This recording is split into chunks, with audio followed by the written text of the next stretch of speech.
This is the place where I take my first break 24 years ago. And after completing my education, after learning basic fundamentals from my parents and my teachers, I moved to Lucknow and I had pursued a course in architecture where it was a design start for me. And actually, it is the place where I got this is the place where I have to mend myself with those relationships which I have made myself. So, and I think those relationships have put so many positive thoughts in me. With these positive thoughts, I moved to Delhi, and where I am pursuing a course in industrial design, actually reality in design. So I thought of designing something for myself, something for my own satisfaction, and something for people like me.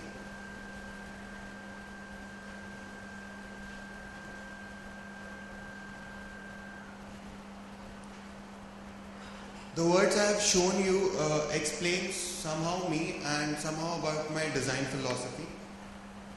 So today I am going to discuss two projects with you which shows people who are around us but can't express what exactly they want. The story I have told you before, there is a reason behind it. When I have moved from place to place, I have become a confident person. I can share my ideas from an introvert. But there are still people around us who can't express what exactly they want. So starting with my first project, this is my last semester project for play school kids, where I thought of designing something for school kids, and the reason because they can't express what they want. They grow accordingly to their environment. They nurture accordingly. So in a play school, what exactly happens is every different activities happen in and around with furniture. So I named it Furniture to Nurture. I started collecting some pictures from internet, but they hardly gave me any idea. So I prepared a flow chart of activities and aesthetics which are involved with play school kids, and I got to know what different things to be added in my furniture. Next, I prepared few mood boards to look at the current market scenario and take inspiration from what exactly is happening nowadays. But again, these mood boards didn't help me much. So I conducted an exercise with play school kids. I prepared an exercise for them, and I thought of if I'll put myself in their shoes, maybe I'll be able to understand what exactly they want.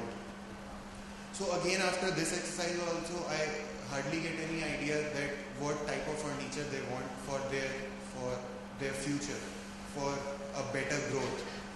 So, but after looking at those pictures again and again, a very strong word, a very strong line which changed all my thoughts that I'm going to make a furniture is that children don't sit and no one can make them sit.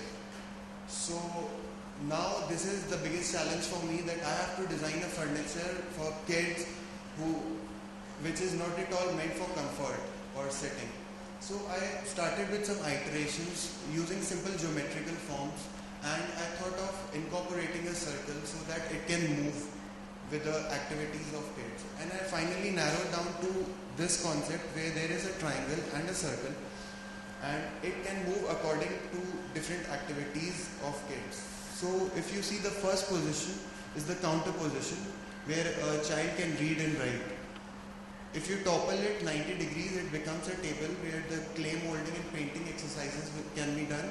And the last position is the chair position, where the half of the circle go inside, which is, I know, is not of much use. These are some of the final concepts. And then I thought of making a full-scale prototype, so to analyze how my product will go. So this is, I get this made and I put it in a live place with a kid, and after teaching her once, I can see that she is enjoying with the furniture. she is finding it right. So that's it with this project.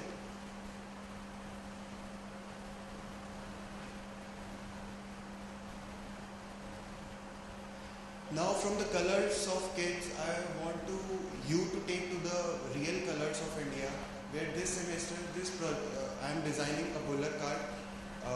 This project is still on a research stage. So when the word rural come to your mind, there are a few things which strikes you. That 67% of the population is somehow related to, directly or indirectly related to agriculture.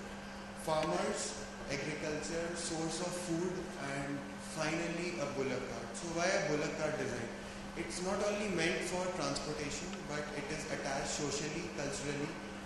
It's attached to sports.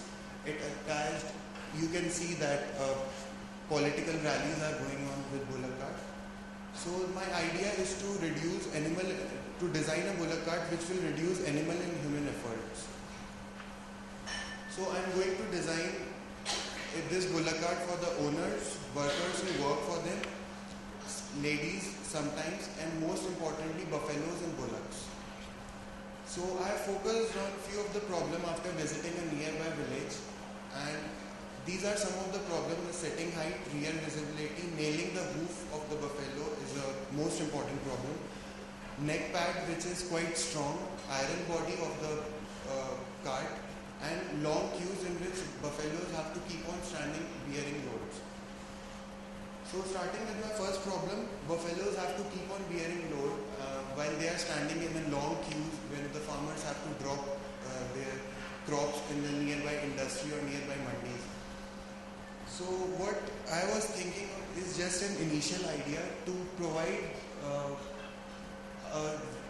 the cart with a support wheel. The support wheel will be in the front of the main wheels, and as the cart will move in the forward direction, the wheels will collapse. Next problem is the rear visibility, where the farmers used to overload or extend the crops outside the limit of the cart. So this is also a problem. I have not thought of any concept yet, but yeah, this is a problem. Next problem is I have studied a research paper over this, and a veterinary doctor in Australia has said that cervical vertebrates, the bone of the neck of the buffalo, have become more stronger and compact, which is good for us who want to load them, but it's not at all good for their health. Sometimes in their life they used to face a lot of problems, and sometimes they die. So what I was thinking for this, to use some materials which are already existing in the farmer's house, which are already existing anywhere and which we usually throw. These can be some consecutive cushion cylinders which can be made out from the tire tubes of the cycle. Next, it can be a drive belt which has an increased surface area, so it will reduce the pressure over the neck.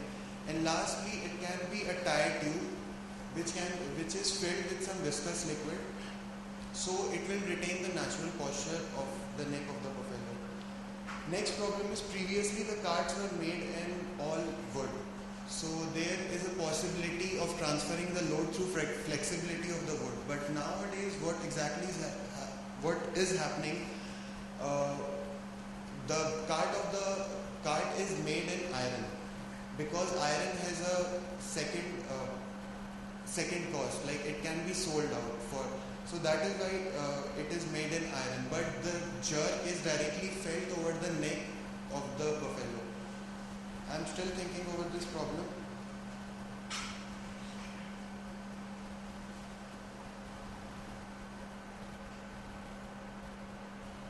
Last but the most crucial problem is nailing the hoof of the buffalo, as you can see in this video.